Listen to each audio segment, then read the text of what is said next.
everybody. Matt Michaels here on the DeFalco Files with the owner and creator of FSW here in Las Vegas, the future stars of wrestling, Mr. Joe DeFalco. Joe, boy, man, this past Saturday, you had a little bit of a post-Valentine's Day massacre on the 15th, and got a lot of stuff going on getting ready for No Escape now that everything seems to be set up.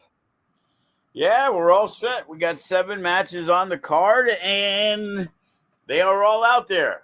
I ordered the steel cage today, and we got confirmation that we will finally, after all these years, actually have a real steel cage door. So we had it last year. It's the right size this time, right? Yeah, we had it last year. And despite me telling them it needed to start 3 feet up, they started it on the ground. So it was really fun to see Big Duke Lawrence try to get in that little 2-foot spot, as the cage. So now they started at 3 feet up. They, sent me the pictures of how it needed to be. So, hopefully we can actually have a real door. It's not going to be a Stonehenge incident where you're going to have a cage that's big enough to go around like the Spinal Tap did with the Stonehenge. No, we should be fine on this one. A lot of big stuff going on. First off, Valentine's Day Massacre. What were your final thoughts on how everything came off? Because we had some setups for No Escape, and pretty exciting stuff, especially with bad guy Tito joining the ranks of Danny Limelight, which is very interesting. Well, yeah, I've been a fan of Tito since we first brought him in 10, 12 years ago. So that issues, it finally came to a head. We knew it was going to be part of the main event that, Danny got jumped in Houston at Booker's show. And, Danny was smart. He kept it close to the vest. So when all parties got banned for the main event with Braxton, who did quite well for himself in that match also. Tito kind of tilted the scales a little bit. And if you look at the team, Lights, Camera, Faction, if you want to put Limelight and Ice, it's kind of a toss-up. Reese is young. Nino's back from injury. You look at the Faction, man for man, they kind of have the advantage in that situation. It's 4-on-3 to begin with. And, what they may bring to the table is the fact that they've been a tight fit unit for many years. So Danny knew he had to go out there and he had to hit a home run. He couldn't hit a double. He had to go out there.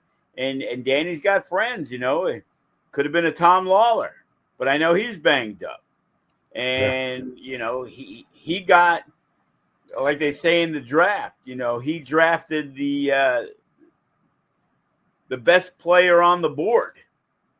Yeah. Because it's like, okay, who is Danny going to recruit? And you look around and you see people, hey, maybe a Gregory Sharp, I guess, But I know they've had their issues in the past. But who's an upper echelon guy not involved in something that, this might be, hey, do you want to try to recruit a Hero Lou who was part of the MK Army? Maybe a Duke Lawrence. But obviously they have other plans. Right. Those are guys that would basically fit hired guns. Sure. But Tito and Limelight go back to, the SoCal days and running up and down SoCal.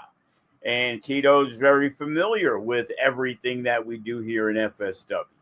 So, kudos. It's funny because I had a conversation with Limelight, and it was like, probably a month or two ago. And it was like, yeah, I'm looking to bring, maybe Tito and Che back. And, Tito, he worked the Rumble and things like that. And, oh, yeah, Tito's great. Tito would be awesome. And I'm like, hey, Tito versus Limelight would be, a big time match. And maybe that was the precursor to Limelight reaching out to Tito and say, hey, this is what we got going on. And we need a guy. Yeah, I better get you on my side before that match where you're going against me for the championship. No. Absolutely. So, War Game style, two guys start, and now they got the advantage. And, that's the perfect spot where I could see, two guys start, and when they get the advantage, Limelight being the third guy, just so he can get that 2-on-1, whether it's on, Ice or Braxton or Fresco or Watson, and then they're going to get those 2 minutes to kind of be in a handicap match situation. So, we're trying to do that War Games the traditional way. You got to win by, you either quit or you submit. Right. So, it's going to be a war. So that's, by far the headlining match. 3 steel cage matches. We kind of made that the tradition. Right. And, the women's title, they're going to have a lot to, push toward, because last year, Viva and Maserati, oh, no, that was the year before. Yeah, that was 2 years ago now. That was 2 years ago. So you're going to have to live up to that match. That was probably the best steel cage women's match I've ever seen. Like, I'm not saying in FSW. I'm saying I've ever seen. That was a bloody mess. And an oopsie-daisy made that happen.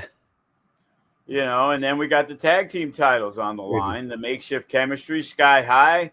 They went from being mentors to friends to bitter enemies. So, it's going to be interesting to see. We got that new edge from Sky High, who from day one, they have been, one of the most popular tag teams in FSW. And it took them a long time, and then they finally got the titles. And, makeshift chemistry made some comments. What took Sky High 6 years took them 1. Maybe some of the things you taught us was great, but we kind of surpassed you already. And Sky High, takes offense to it.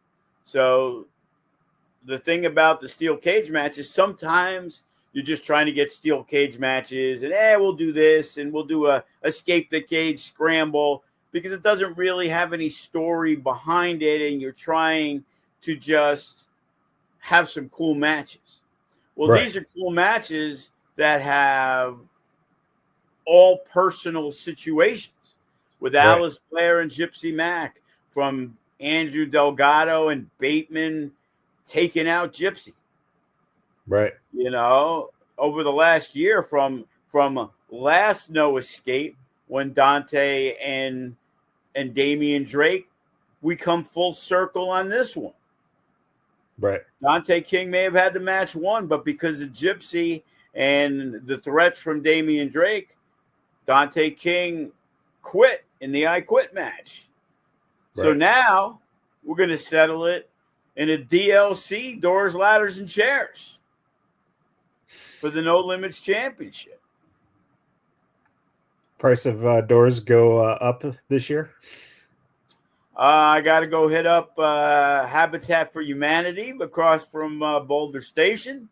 They've always had pretty good pricing on it. So we're going to have to grab the mariachis and take a run with their truck.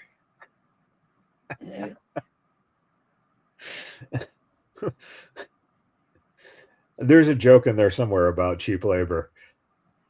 I just don't know what it is. Well, if you want to go there, there's a lot of movements around that I have to kind of slip and slide through. So, but right there, so that's 4 matches. Yeah. That there is intense hatred. Yeah. On all sides. And then you got Jay Vidal and Bateman, and that's just starting to become a personal battle between these two. Right. And then on top of that, you have a Nevada State Championship match in which Matt is literally going against his biggest challenge probably that he's ever had. I don't know if Matt's ever wrestled anyone that big. I don't believe he has. And Duke Lawrence was scheduled to wrestle, but he had an incident this past weekend. And as MK said, he kind of tweaked his neck a little bit and had a contusion. And it was recommended that he take the night off. But as MK said, you should see the other 11 guys. So, that's going to be an interesting matchup because this one kind of came out of nowhere. MK's been talking about Duke being a champion, and we didn't realize he was going to be wanting to go after Matt Vandergriff. And, Matt's a guy who, from day one, has never shied away from a challenge. Right. He wanted TJP when we did the show back after, being closed down from the pandemic. Right. Who's got Strickland at the Chris Bey show? He wants the best of the best. He wants to go out and he wants to show everybody that he is as good or better than whatever top name we're bringing in. Give him Morrison, give him Cross, give him whoever. He wants the best of the best. So Big Duke Lawrence isn't Big Duke Lawrence he's close to 400 pounds. Yeah. He's a mountain. It's amazing. And so I'll tell you what, man, that is a big challenge. I'm going to be really interested to see that one. And then we got a scramble that, got to get the scramble going. Sure. How do we not have Sharp on the show? How do we not have Bodie on the show? JKM's been very impressive. Bryce Saturn and Damian Desire, those guys had a great match with the faction. Yeah. Bryce Saturn is a guy who can win the Nevada State Championship. Almost did. Yeah. Almost won the No Limits Championship. They could win the Tag Team Championship. He's a guy that, to me, it's like that breakout star. To me, he's the breakout star of 2025 because he's already proven that he's quickly risen the ranks. Yeah. And, he's the top talent. Damien Desire, he was out for a couple months, but he had made some big strides over, 6 months ago when he started working full time here. Yeah. And of course, Remy Marcel, so that card is going to be 7 matches. We got the cage. We're not going to go to 8. We don't want to go to 4 hours. We'll save that for the Chris Bey benefit show. Sure. Cage hit me up yesterday. It was like, hey, any idea on the matches? I'm like, fuck no. I got no idea. I'm like, I have no clue where we're going yet. Kind of got some ideas. Ace Austin's pitching for Morrison. I said I was talking to Chris yesterday, and he was, that'd be a great match. But I'm like, I'd like to see Swan in there too. You know what I mean? So it's like, we just got Swan. We just got Zachary Wentz. So, maybe the Rascals get a match. Who they going to wrestle? I don't know. One night only. Every year or two, we do the one night only. Sam Adonis. Yep. So, look at that list. Kenny King, who's he working? Ice Williams, who's he working? Brian Cage, Shane Strickland, Rhino. With Trey Miguel, hey, we could put them in a tag, 6-man, the TNA stars.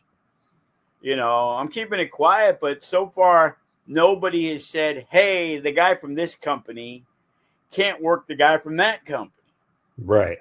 So just wait until March 23rd, Joe.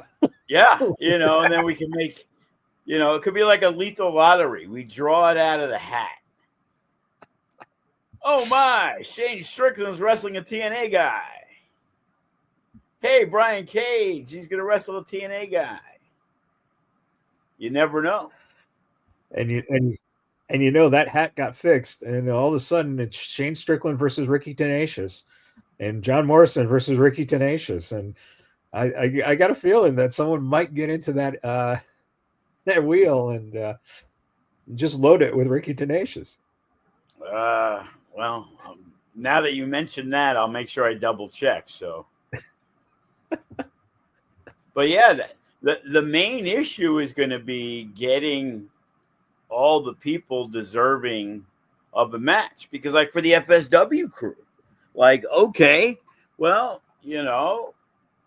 Ice Williams, good friend of Chris Bey, is got to be on the show. Yeah. Kenny King's got to be on the show. And there's numerous others. Like Danny this man Limelight, right here. got to be on the show. And look, Danny just posted this today. 800 days today as the United Wrestling Network champion and 240 as the FSW champion. So I'll be safe to say that Danny Limelight has defended the FSW championship more in the 240 days. I'm just going to pop that out. You if anything, the United Network was front loaded, so meaning those first maybe 300 days he probably defended him more, but I know Dave has had fewer TV tapings, shall we say, over the last 2 years. Yeah, so. I'm pretty sure they got one coming up. I saw Danny actually going to wrestle. Ice Williams is on the show. Kenny King's on the show. I think Danny's actually wrestling Kenny King on that one. There you go. And Ace Austin is going to be on the one. There's one after the Chris Bey benefit show that I know Ace Austin's working. So. Right. So, and so, all right. Dave's got a new dog now, so he's not going to be watching the podcast. So. But it is pretty remarkable in the sense that, again, first off, the best thing about, hopefully, is that there won't be any conflict, because the egos don't matter here in terms of the companies. This is strictly for Chris. You know what I'm saying? Like, and of course, TNA is fully on board. Talk to Johnny Bravo. Right. As he said to me, I'll make sure I get the merch to give away to Ace Austin because he's the responsible one. So, which is kind of crazy based off Ace Austin's first character, who kind of came in with the benefit of your guy Glenn King and his friends. Right. Yes. Back at Samstown, they tried that storyline character. Yep. Wasn't the biggest hit. No, but you know what? Isn't it remarkable how some of those introductory characters, again, and we've talked about this in the past, when it just gets that your ears wet behind, just kind of gets you the green off of you. And look at how far Ace has come in terms of building now. When Ace went to the ring, I think it was this past week or the week before, you just look at him and you go, and this was the same thing what Chris has been doing the last couple of years. Man, these guys are professional wrestlers now. Yeah, Remember? they hit a certain spot, and that's how it is. And I always used to say the same thing when Sean Ricker transformed into Eli Drake, Yeah. not the Culture Inc. guy. He didn't transfer into the Culture Inc. guy. But I remember when Sean left us, won the title, lost the title 2 weeks later in WWE, in developmental. Things didn't work out. 8-9 months later, he came back, and his first match, he wrestled Kenny King. And at that point, he was now Slate Randall, which he kept the gear, which was smart because he had the same initials, SR. Right. So he came out, and it was just like a guy who was in really, really good shape was now in great shape. A guy who had really good gear had major league gear. I always look at that. I see certain people that, there was times, and you see, independent wrestlers, and it's like, they get it. Look at that gear. They spare no expense. Chris Bey went from a guy who would try to put shit together to all of a sudden it's like, this guy had some of the best gear in the game. Yeah. It's like, man, it was as top-notch as it could be. And that was when I knew, and it was like, even though he failed that first stint in WWE, that the future was still bright. And then a few months later, he got signed by TNA. He started rising the ranks. He did some stuff with Steiner. He did some stuff with Masters. And then he kind of stood alone, and they made him the Impact Wrestling champion. And we joked because it was kind of like a legacy. You had Cage. He became the Impact champion. You had, Eli Drake. He became the Impact champion. Well, we were waiting for Cross to become the Impact champion. Morrison went from the Mecca champion. He was the Impact champion. And it was, like, hey, I guess I know how to pick them because those guys have had that success. Hammerstone became an MLW champion. Yeah. And it's like, it's like, even though these guys, you knew that they were destined for something bigger, but as good as they were, I could almost pinpoint a moment where I saw them and it was like, yeah, they are there. Now they just need that call. Right. You know, and it's like, as good as you are, the term indie-rific, it's like in AAA baseball when that guy's too good for AAA, but when he goes to the major leagues, he just can't cut it. They like to say he's a 4A player. Yeah. And there's a lot of guys stuck in that 4A that they're way better than what they are in the independents, and they struggle and they never make it, and they're done. And that usually ends their career. Yeah. Because they get released by the major company and then they can't really bounce back. They're frustrated. They made their money for a short period of time, and then they see what it's like for the grind on the independent wrestling scene. And then you see a lot of those guys no longer in the business. So it's getting over that hump where we looked at LA Knight like, fuck, he's got this gimmick with Mansoor and the other one, the models, and he's going to be he's too old to wrestle, and he's going to be a manager, which we know he could talk better than pretty much everybody. Right. But the problem is when you're a manager of losers, you're a loser. Right. So there's only a short shelf life.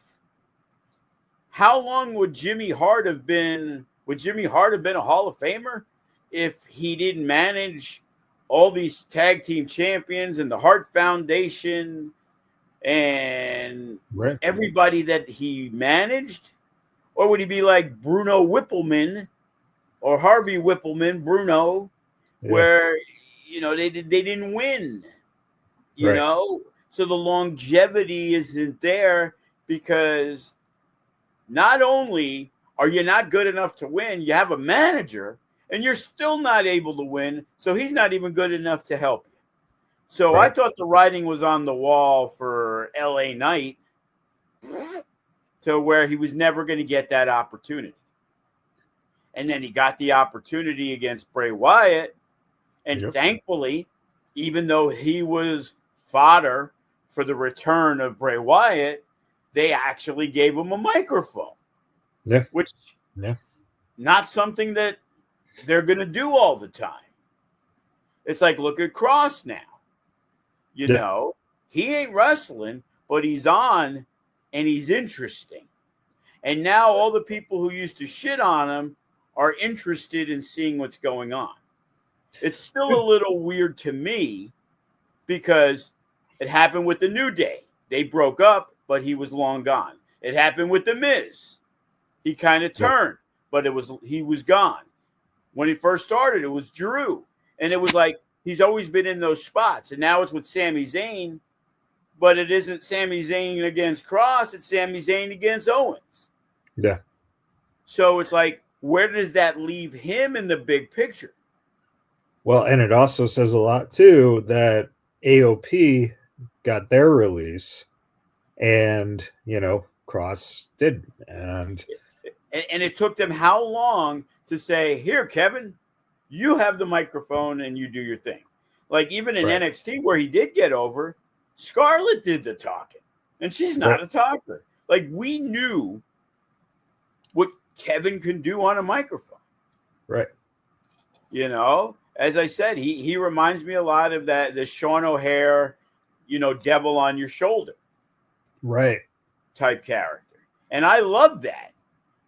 But it was out of the box. Kevin comes in and he makes valid points. In a lot of situations, the heel doesn't make valid points. Right. But it works when it does. When CM Punk as a heel is burying Jeff Hardy as the babyface and the drugs and the issues, he's 1,000% right. But Jeff Hardy is so beloved that CM Punk is the most hated motherfucker in the world because he's bringing it up to you. How dare you say that about our hero? Which, that's a great you're seeing the struggle with it in AEW with MJF right now. Because MJF is heads and shoulders better on the mic than almost anyone else in that company. That he tries the heel tactics. They're trying to make him a heel, and yet everything he says is so validated, and no one is so beloved that. Well, that's the issue. If somebody was beloved, they would hate him. Right. But there's nobody there, and Moxley's done a good job of getting the fans to hate him. Because he was a guy that was beloved. Right. MJF was the guy that he's the heel, but we want to cheer him because he's so fucking entertaining. It happened with The Rock. They pushed him down the throat. Everybody hated him. Then he became The Rock. And then everybody's catchphrasing, everybody's chanting. But he's wrestling Austin, so everybody's still going to boo him during the match. Same thing we had with Ricker when he LA Knight. He would cut his promo. Everybody would shut the fuck up because his promos were great. But then he would wrestle a babyface and wrestle a Remy Marcel or whoever was over at the time, and people would still boo him. Yeah. Until we said, hey, how about you cut this promo on the heel? And now everybody loves him. So it's the same thing with the MJF situation. And it's like, well, I guess is Edge a heel there now again? I don't know. No, he's a face right now because Moxley took. Oh yeah, okay, So yeah. But again, it's like there's nobody, as you said. Strickland was fire for a little while, and then they kind of cooled him down. And the same thing, MJF is kind of in that upper mid-card mode. Okada is a mid-card guy. Like, the fanfare. And again, that's what happens. Not any other reason than you have way too many guys that you're trying to push. So instead of building people up, it brings everybody down. Right. And that's the most difficult situation. It's like, Right. if you go look at WWE, they're in a tough spot. It's like, well, they want Damian Priest to be a top guy. But CM Punk's there, and he's going to be a top guy. Right. And Seth Rollins is a top guy. Right. They're trying to make Gunther a top guy, and I love his promos, and he's another one. What he says is true as fuck. But he's so condescending, and he's getting more heat now than he has been in the last couple of months. The first part of his I'm the champion, I'm better than you didn't really play out. But with Seth Rollins, I'm digging it. I'm loving what he has to say. But it's like, the thing is, and you got Jey Uso, and they're pushing him, and it's like, well, Jey Uso loses to Drew one day, now he loses to Gunther, and now he's going to wrestle for the title. And everybody's winning and losing, and now it's like you're bringing people down. You know, usually you go into spots, man, you're on fire. Drew, he wins, he loses. He wins, he loses. He beats Punk, he loses to Zayn. Or beats Zayn, he loses to Jay. Whatever it is. They got too many guys in that situation that they're trying to make sure they win, but they don't always win.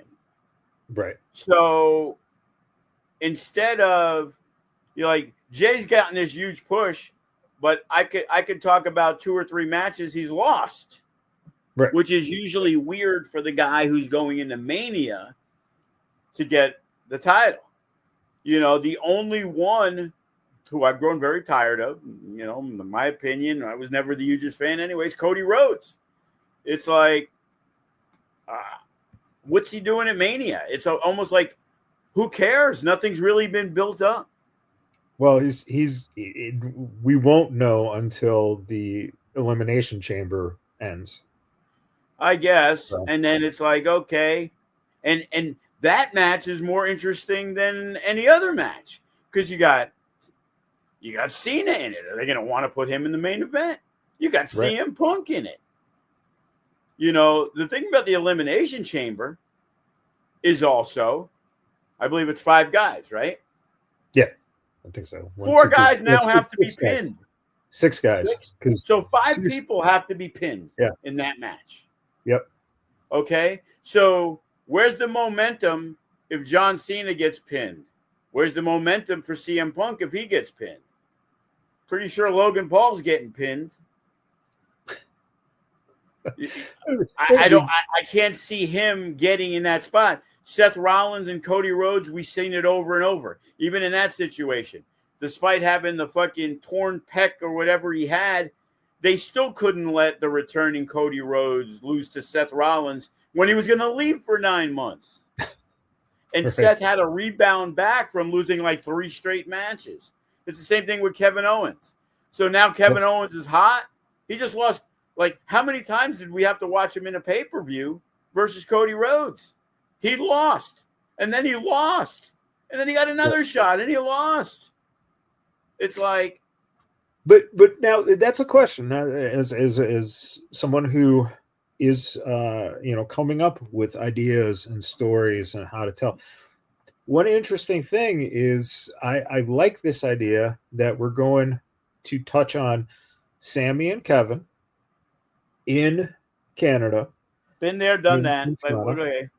Yeah, but the idea that you add that element of where Kevin is coming from, and that is this whole thing has been this sore loser. You're not helping me, you're helping other people.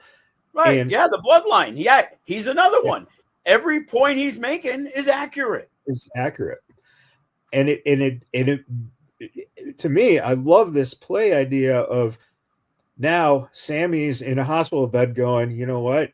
I was out there and I was doing, and you're blaming me for not stopping him to do this, but yet you didn't want me to stop him from and it just that element of storytelling that it's just a little piece.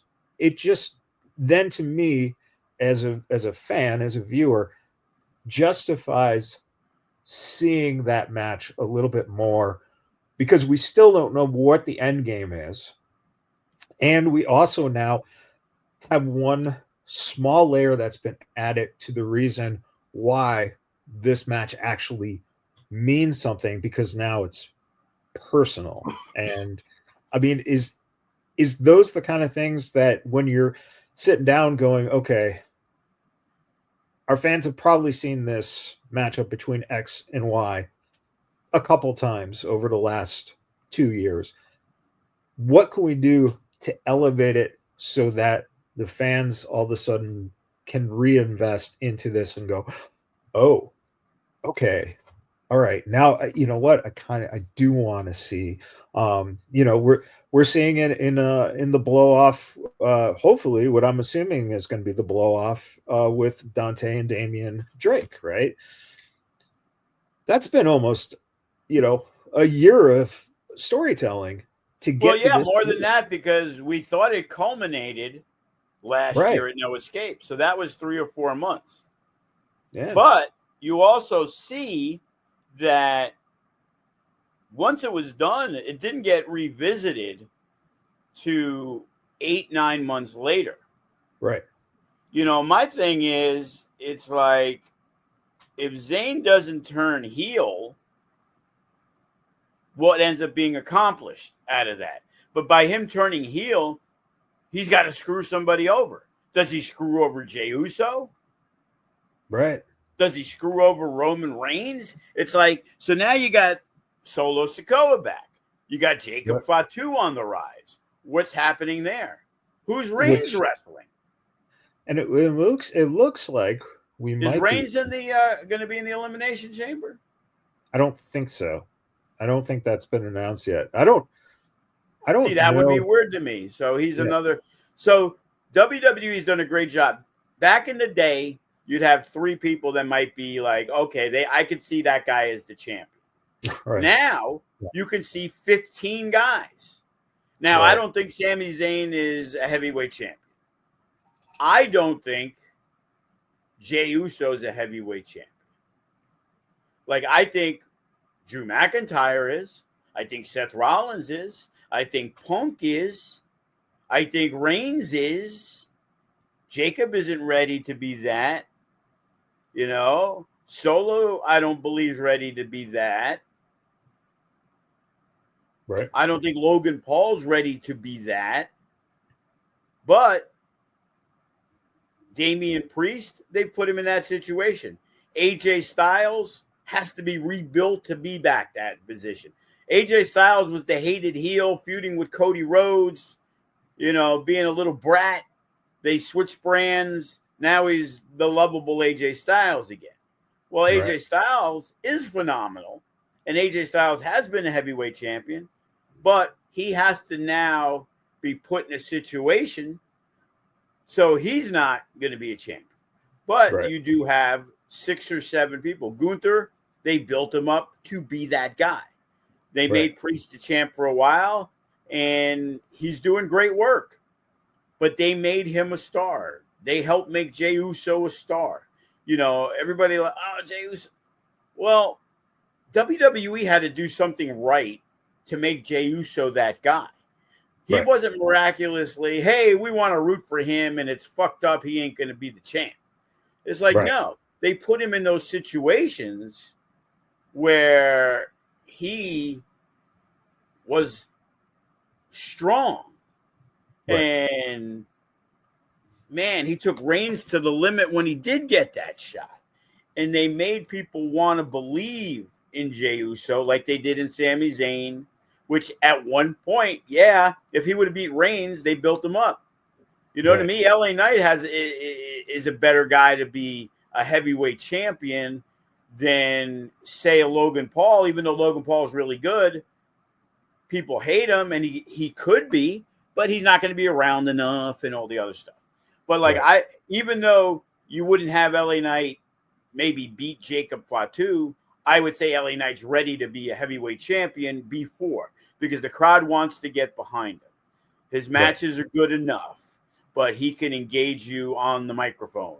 And John Cena is a guy who could be a heavyweight champion again. If The Rock showed up again, nobody would be shocked if The Rock was a heavyweight champion. Right. So it's like you have these, pockets of guys, and thankfully it's in two brands, because you're talking 10 guys. There's legitimately, usually when you go, hey, here's our top 10, and you look at number 7, you're like, yeah, that guy's just on there to fill the fucking spot. Right. Like, I know when we do our rankings, we're an independent company, so we don't have, we have a lot of talent, but we don't have enough talent to have 40 people in the top 10 of the tag division, the No Limits division, the Nevada State division. Now, can we find 10 guys and say, hey, this is the top 10? And you're like, oh shit, this is a great top 10. Yeah. But it's never going to be that way, because these guys are going to get it signed. These guys. So when you're in WWE, you're not going anywhere. And if you go look at the polar opposite of AEW, you can name a bunch of guys, whether it's a Jericho, an MJF, a Cesaro, an Edge, a Strickland. They built that guy up. He was a guy who just came in. Now you got Lashley. Right. They can easily put Lashley in a program with a top guy. They build Wardlow up to where he was a guy that legitimately could have been their heavyweight champion, and then for whatever reason, they fucking buried that motherfucker. But then you look at, well, how come Lance Hoyt didn't get that kind of push? Right. How come Brian Cage didn't get that kind of push? Well, but again, it's like, yeah, let's take Cage, and now he's getting a push where it's we're just going to have him lose to guys that we want to give a push to. Right. It was right. I would always joke. I'm like, so who you beating this week so you can lose to Orange Cassidy or Hook next week? Right. Like that's what they literally do. You wouldn't see Cage for 6 months. He'd go out and win like 2-3 squash matches. And it's like, they're getting him ready. Next week, Orange Cassidy defends against Brian Cage or Lance Hoyt, which they did. Right. And it was their job to put him over. Right. And it's like, wow, man, you guys might be missing the boat on some of this. But and that's the funny thing too, I think, about fans, right? Fandom, is that one of the things that guys like Brian and guys like Lance don't get enough credit for is the fact that these guys are such professionals and love wrestling so much that they do what they're asked to do. And you don't see them going around and throwing fits or mudslinging like, certain people out there have done in the past to, put themselves over. Mercedes Moné, great example of someone, who really thinks highly of herself. But it's like, but if you asked if you do what you're asked to do, man, to me, Brian is more entertaining. Lance is more entertaining to watch, even though they might not be winning or progressing, in a storyline. They're that cog that, to me, it makes wrestling enjoyable because they love what they do. And, given good, better, or different stories, they still go out there and accomplish what they need to accomplish. And it's just, that's what, to me, makes these guys like the most valuable people on your roster. Look at Chad Gable in WWE. I mean, holy shit, that guy is so fucking valuable, man. It's amazing what he's doing. I'll tell you something, and that's what makes me, and maybe a lot of people, not understand AEW. They took a guy like Wardlow, nobody knew, and it was like, wow, here's this big dude, but a guy like Lance or a guy like Brian Cage. The polar opposites are Wardlow and a guy like Will Hobbs. And, Cage was always ahead of Will on the independent scene, everything. We used both, obviously. Brian Cage was my champion. Brian Cage was my IWF champion when we did huge shows with all big name guys, and he beat Drew McIntyre for the final pin to win that title. And Will Hobbs was a homegrown talent. Wardlow was a homegrown talent. Nobody in the world knew who the fuck Ricky Starks was till he went to AEW. They put him in a position, and he continually excelled. MJF was a guy. He was in MLW. He was part of a group with Hammerstone. They were just part of a group. He wasn't like, oh, my God, this MJF guy. People liked him. He was a young, up-and-coming guy. They helped make these guys stars. But then whatever happened, to me, it has to be something personal, because now Ricky Stark couldn't be on TV for a year. Right. And they release him. And now he goes, whatever happened between him and Tony Khan, but he still should send that thank you note, because he's getting paid a lot of money, because he wouldn't have got that money going from the NWA to NXT and WWE. Ricky Starks made himself a household name in the wrestling world. MJF made himself a household name to where he demanded big fucking dollars, and I ain't coming back till I get it. And they could say, work, whatever. He was gone. He got his money. He came back. Yep. Wardlow's in the same spot. Like, I'm waiting for the release on him.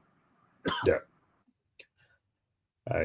I think Wardlow is waiting on the release as well.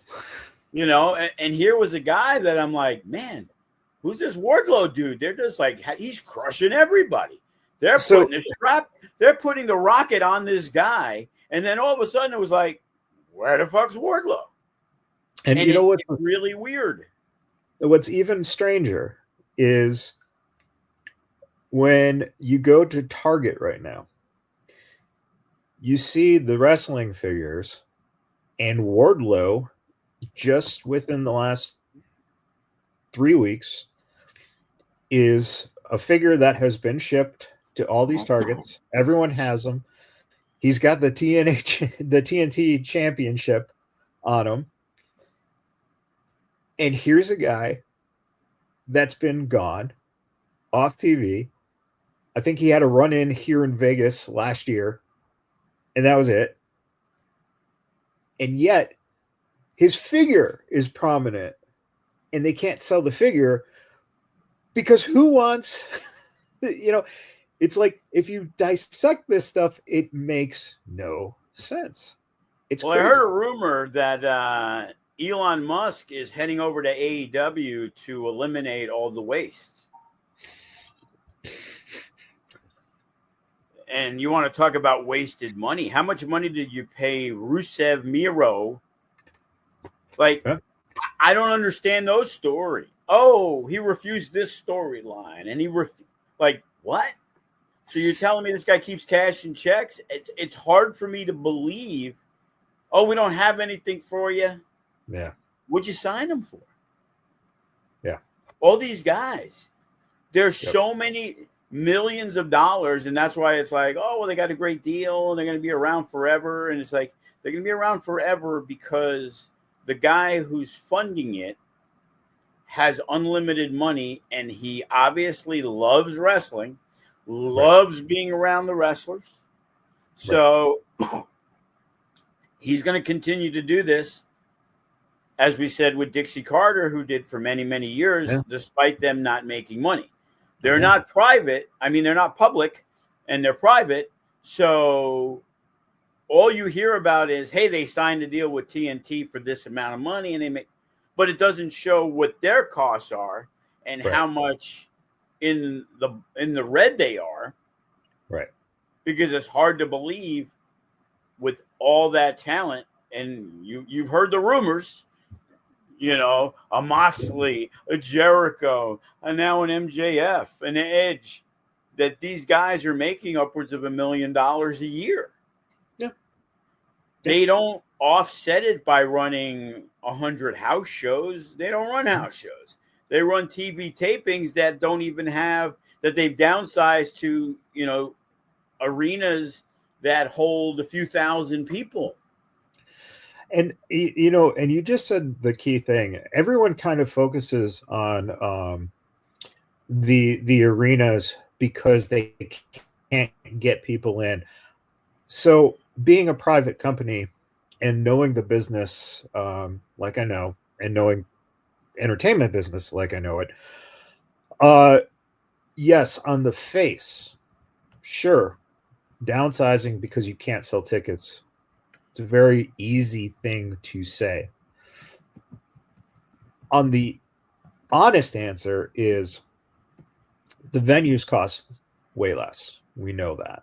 You've dealt with, you know, the pricing in this city, and you know the premiums versus what you can afford, right? 5 years ago, it was off the hook, right? Because you didn't have all those contracts. You didn't have certain things that you do now, that you have to make those decisions. And then you have the internet who's debating about what's going on, et cetera, et cetera. But the honest answer is they're adherent to a television deal that at any moment Warner Brothers can say, you know what, we appreciate you, but our advertising, we're not getting the returns, so therefore we're canceling Collision or we're canceling Dynamite, right? So therefore, you have to look at those books and you have to go, that scaled back. That's not necessarily just because we can't get fans in. It's because we don't know how to promote, and we're relying on this TV deal money. It doesn't add up. And then you have the spinster in a Meltzer who's trying to say stuff like, oh, yeah, this Collision in Australia, oh, this big gate, biggest gate, blah, blah, blah. And it's like, what are you trying to do here, man? You're lying to people to try to sell this product as something because the guy who runs it can't promote his own product. It's maddening. But I'm going to tell you something. Back in the day, AEW could get canceled. Today, it's very rare to have anything on television that somebody watches live.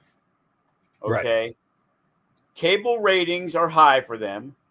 Most things don't get 500,000. I look at stuff sometimes I look at the ratings and I'll see, hey, CW, and it had, 83,000 viewers.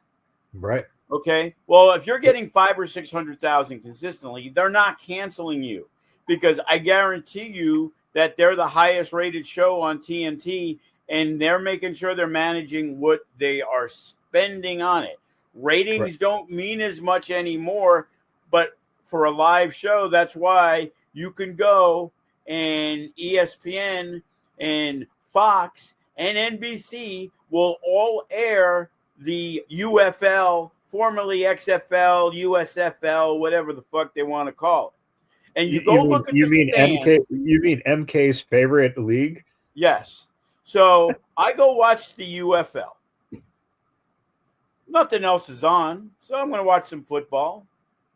I don't like it because I know that the 81st quarterback trying out for any sport is in the UFL.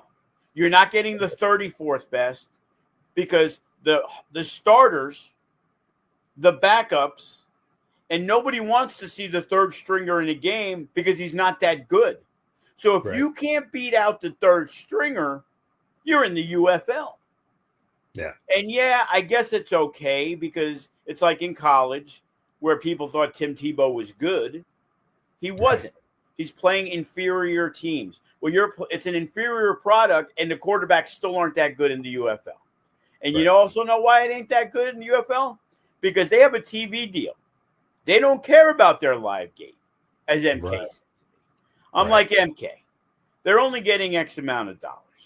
When I go look, and there's literally 49 people in the fucking stands, I don't care how you want to look at it. Their ratings ain't through the roof. But the fact of the matter is they're giving them money because it's a live sporting event that does decent enough. But I'm pretty sure women's golf, men's golf, women's tennis all draw better than the number one sport in the world. And it isn't football, it's NFL football is the number one. Just like WWE is wrestling. All the rest are just we're all just trying to, get a little, get our little piece. Right. But we go the way they go. When WWE is a hot commodity, more people are obviously interested in it. A lot of people you have to get to come to a show. Hey, come check it out. We're the future stars. We train Karrion Kross, and we train Solo Sikoa and Zoe Stark and Chris Bey and this and that and the other thing. But it's usually a friend bringing somebody who loves WWE and has no knowledge of everything else. But you have to have a live gate. And I just looked it up. So the Double or Nothing is not happening in Vegas. Right. So AEW, who stands tall, they decided to not run because WrestleMania is running a month later or a month earlier. Yeah. Two different scenarios. I can't see why they wouldn't run in Vegas. To me, that makes no sense. And now they're running at the Virgin. And I looked, and it says it's a 4,600 seat capacity compared to 14,000, say, at the MGM. Well, the 4,600 capacity is for a concert where there's a giant stage here, and then there are all the seats. Well, at the wrestling show, there's a giant ring that's there. So it's probably going to be set up for far less. Yeah, I guarantee you the upper decks won't be available.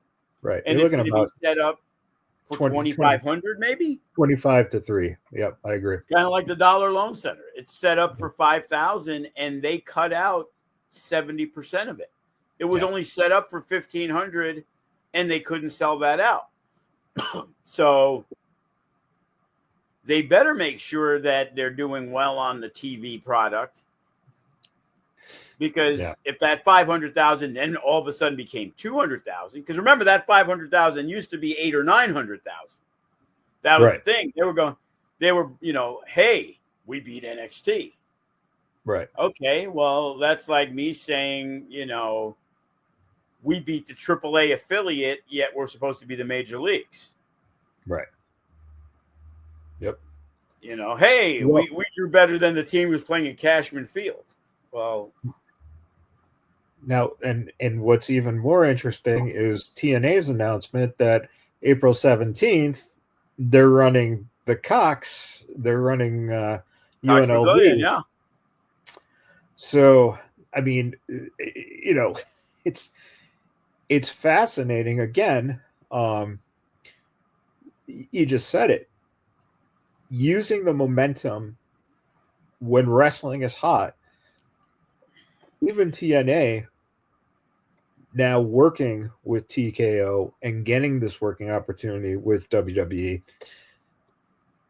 they're able to now come into WrestleMania weekend, and most likely we're probably going to, because we saw an NXT's pay-per-view or PLE, Santino Marella show up and him and Ava talking about a working relationship going forward. So it sounds like, when we have TNA in town April 17th, and then you have NXT do their show on that Saturday. Yeah, that's kind of crazy. I wonder if the Hardys are going to be in Vegas. Well, obviously, now they are. I'm not talking about for my stuff, but what I'm talking about is they're going to be in Vegas on Thursday. Yeah.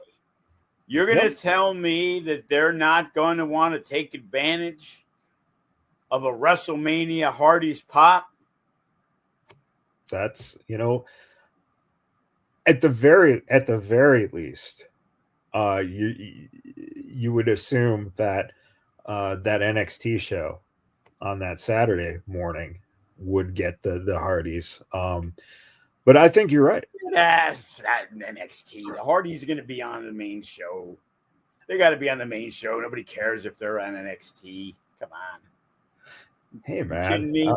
And TNA, they do, and that's the difference. It's like AEW usually runs Ring of Honor, because when I was talking with Cage about stuff, he wasn't sure what he would be able to do because he figured they'd be running Ring of Honor. There hasn't been any announcement and there hasn't been any talk. Oh, it's done. They're not running it here, at least. They will not. So there you go. So they're staying far away from the WWE stuff, but it's like TNA is going to piggyback because WWE is going to tell you, hey, our good buddies TNA, go check out the meet and greet with Matt and Jeff Hardy that will sell shit tons. Right. And now, well, I was going to say, on top of it, the other rumor, and I don't know if it was confirmed, but apparently, not only did they not want to do ROH, that Tony has told younger, talented wrestlers on his roster they cannot work any independent shows WrestleMania weekend in Vegas. That was a rumor. Again, I talked to some people in there, and they got some tenure, I guess. Sure. But I was told that they weren't told that. Now, whether the lower end guys were, I do not know. Because you got to remember something.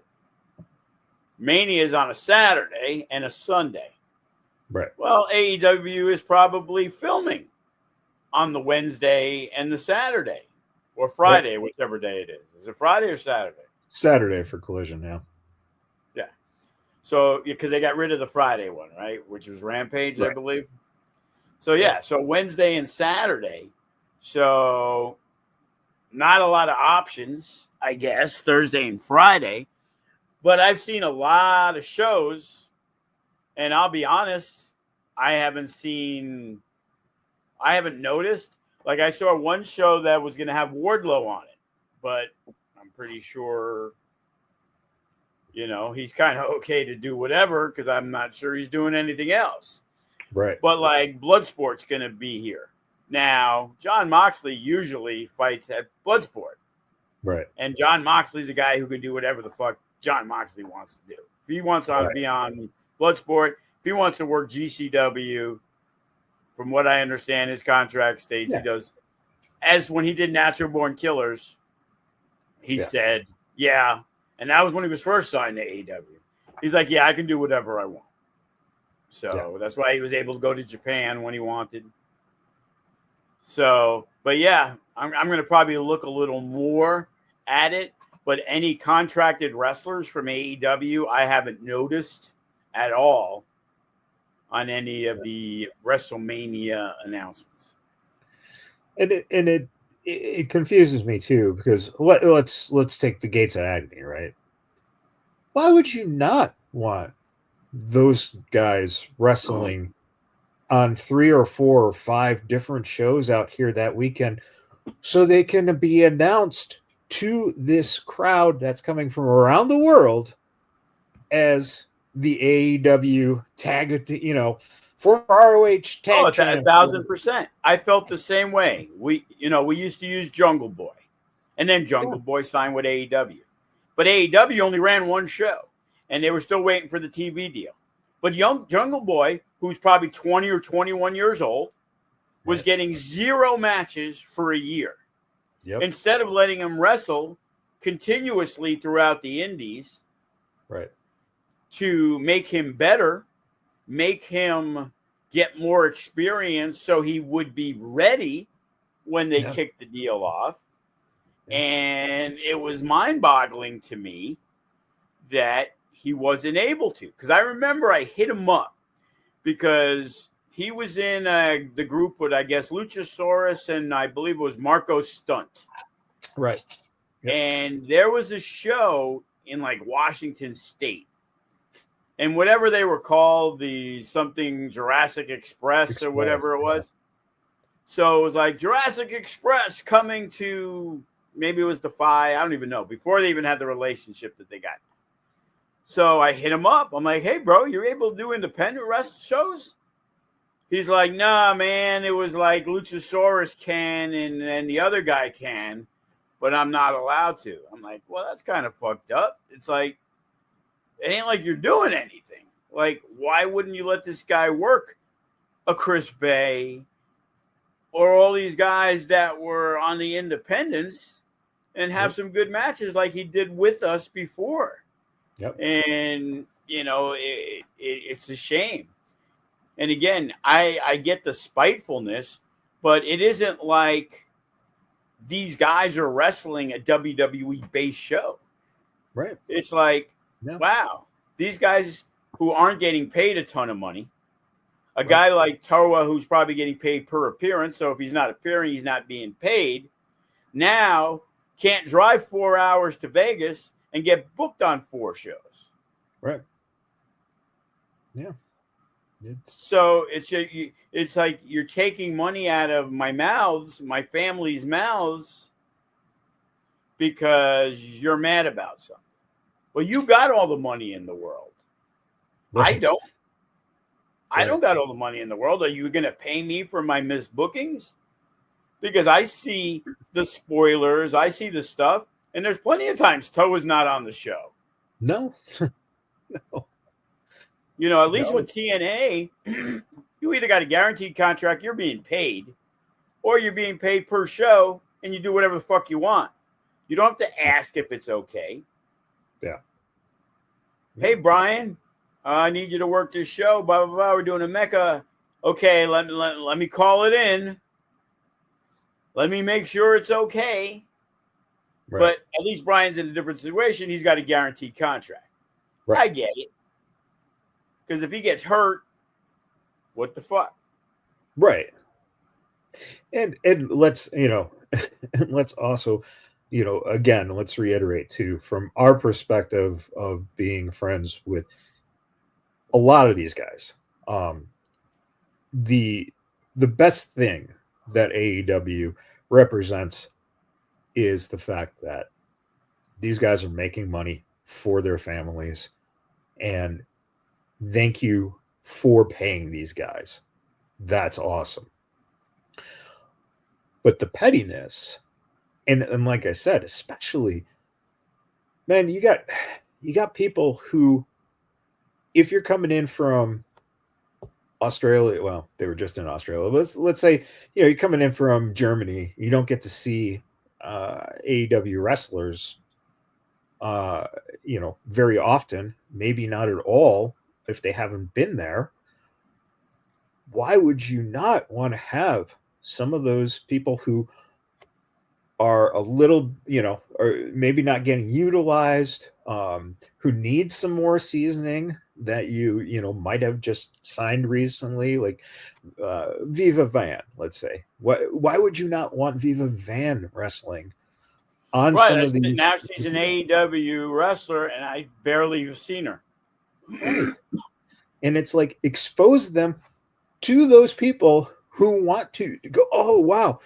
And then we'll go back and tell their friends, hey, when I was, in wrestling, I got to see, Viva Van, AEW. And like, I didn't even know she signed an AEW. That kind of buzz is what helps that promote your product to that, to even if it's growing your base by, a few hundred people, a few hundred more people, 1,000 more people.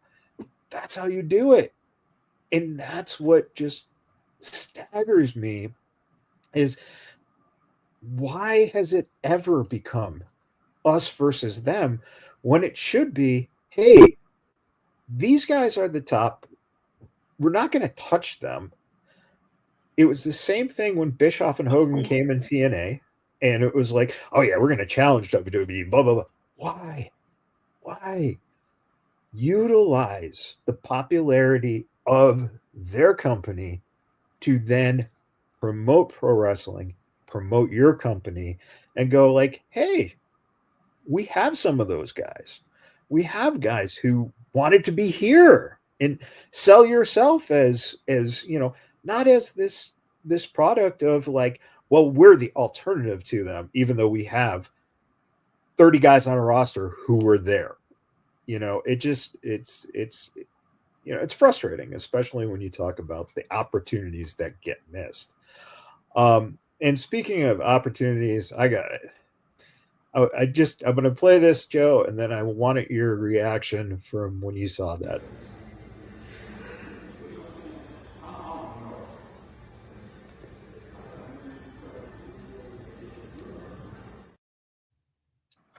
I mean, Bey walking, like, and everything he wrote that went along with that video, man,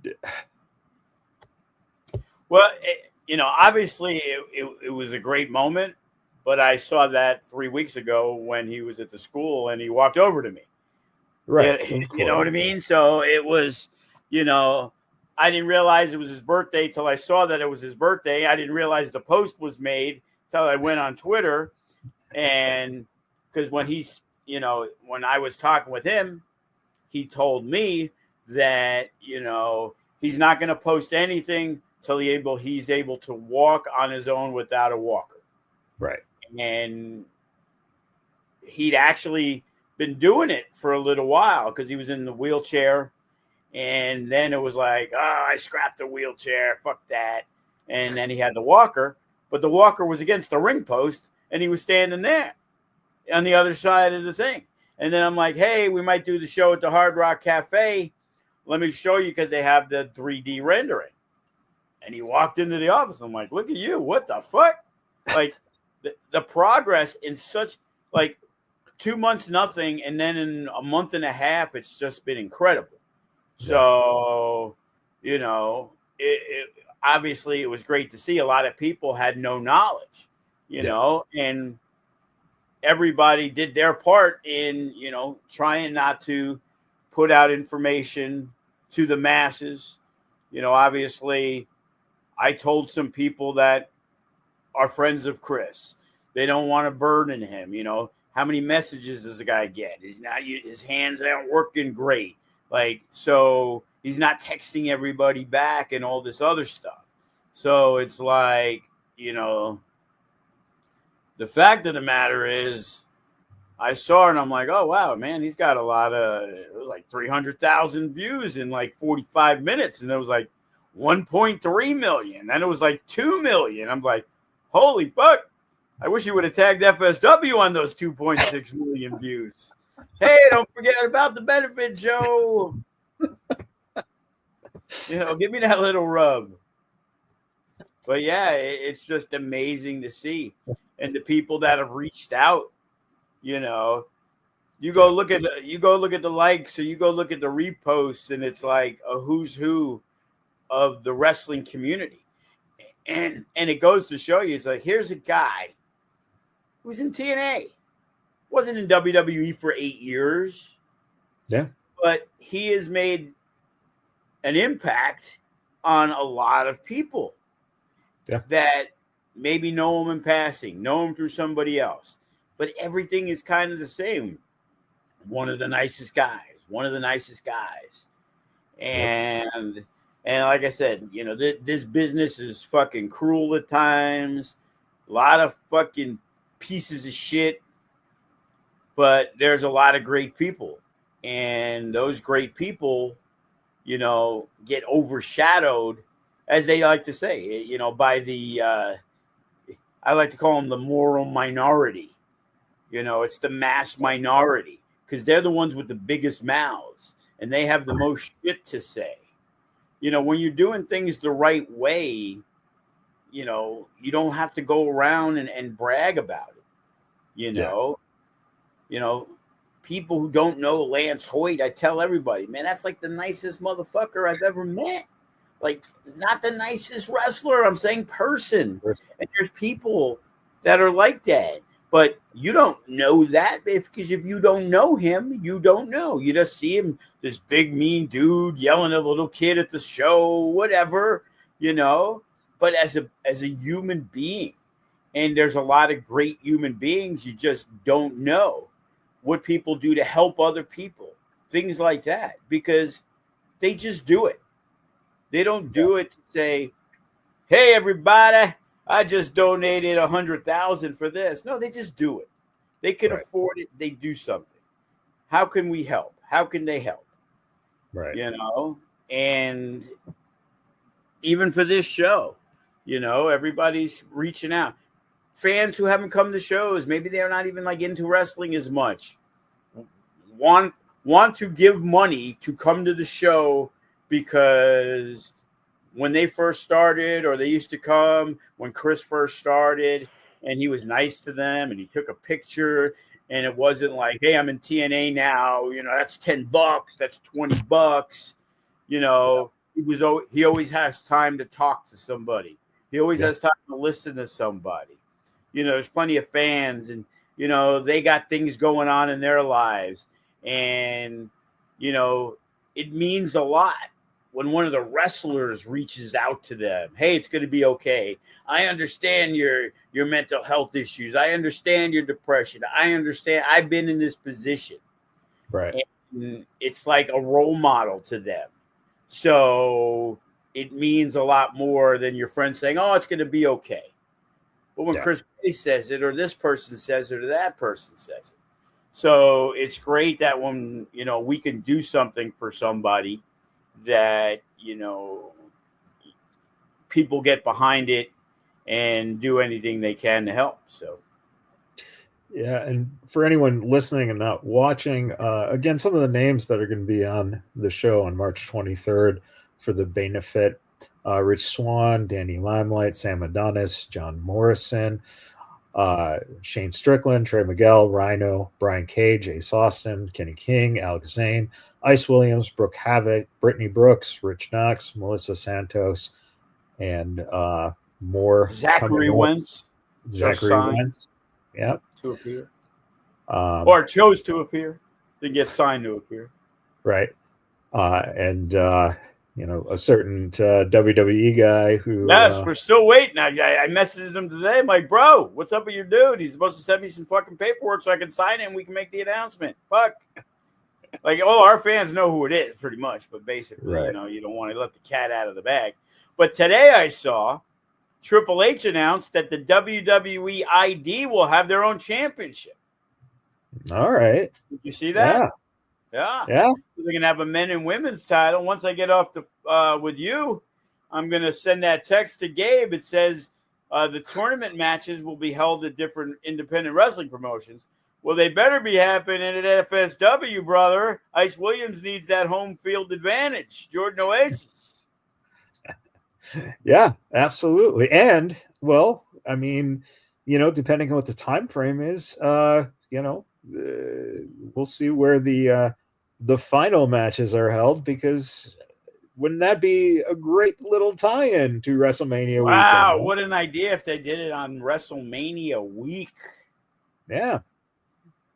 Whoever thought of an idea like that? I don't know. Brother, I got to make this text soon. Great minds think alike.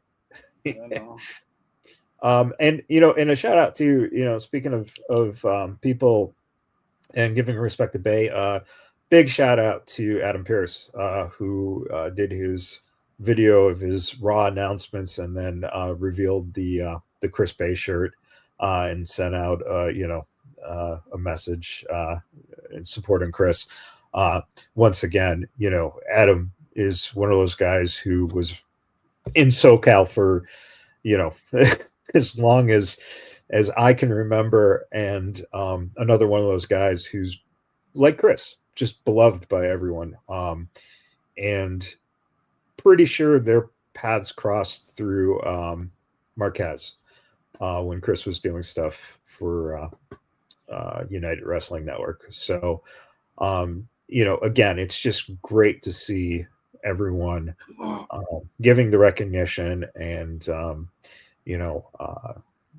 it's just words can't put into context how much it means to see, the support that the wrestling community has, and the excitement about not only Chris but now stuff like the WWE ID program, and Ice and Jordan getting their chances to do things, and having some of the matches that you've had so far with the branding of WWE ID.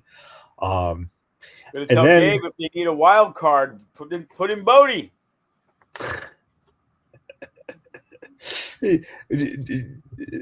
can Conan get him a fake ID from Mexico Oh, I'm pretty in sure he exchange? can. Listen, you can be 14 and wrestle professionally there. right? Yeah, I got to hit up Conan. It's like, hey, why don't you use Bodie?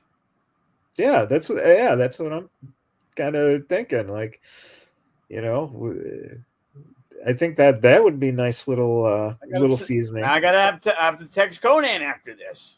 Yeah, I could just name drop everybody I got a text today. I'll keep adding to your to-do list. WWE guy, a AAA guy, some TNA guys, an AEW guy. Texted Cage last night. Yeah, everybody. And let's again mention No Escape Apocalypse. It's March 2nd at 5 p.m. Start time here at the Silverton. Of course, you can catch it on Triller if you're not in town. But people can hit you up for tickets, right? Hit me up for tickets. You want to save some fees? Hit me up on Facebook. lvfuturestars@yahoo.com. Send me an email. There we go. Also, if you're listening and you're wanting to do any kind of sponsorship for the Benefit show, same thing. Reach out to Joe. Yeah, maybe next week we could put the scroll with the Zelle information and say Venmo or something. Yeah, absolutely.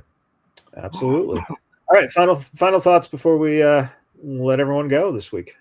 We got a lot of stuff going on. No Escape in 2 weeks. Everybody loves a steel cage match, so we're going to give you 3 of them, as well as the doors, ladders, and chairs. So it's going to be an exciting show, from top to bottom. You might want to get there early, probably give some of the younger guys an opportunity in what we're now calling the kickoff match to start things off. But we'll be on Triller. Should have a great audience for that. And, looking forward to a big show. Next week's the last, this rest of this week is the last time I have not a lot to do compared to other things, but working on meetings, talking to different people, so hopefully you'll see us on Fox 5 real soon. They were at the show, one of the guys from there, and it looks like they're going to be doing a story about Chris and the Benefit show coming up before their event. They're also going to be there live covering the stuff. So, hey, maybe they'll do some cut-ins during, the news or whatever. Who knows? But, yeah, we're excited, man. It's going to be a big show. Chris is doing great, improving every day. And, this is hopefully going to be the biggest show you've ever been to at FSW. There you go, everyone. Again, it's March 2nd for No Escape, and the 23rd for the Benefit show, and then going almost right into those 4 weeks into WrestleMania then. So it's a lot coming up here in a short amount of period of time, but thankfully Joe's doing the work for everyone, so we don't have to do it, right? We can just that's why people like working with me. I'm like, yeah, I'll do it. I don't care. Well, just wait. If you let that get out too much, I'm sure Brian Cage will have you wrestle for him. And Nah, that's the one thing he does like. So it's like, hey, you know. That's true. But I have to make sure he wrestles somebody that he wants to wrestle. Right. So, right. You know, if you wanted to come out of retirement, he'd have no fucking interest in wrestling you. No. But I probably would gladly allow him to warm up on me in the ring to, just. Hey, he's big enough. He'll stalling suplex you for 5 minutes if he wants. Yeah, exactly. Oh man. To all the people who say I don't know any moves. Okay. Yeah. It's one of the 5. Yes. There we go. All right, everyone. Thank you for tuning in. And again, check out FSW on social media. Follow on Facebook. And check out all the latest news Joe's had to post. Until next time, we'll see you guys later.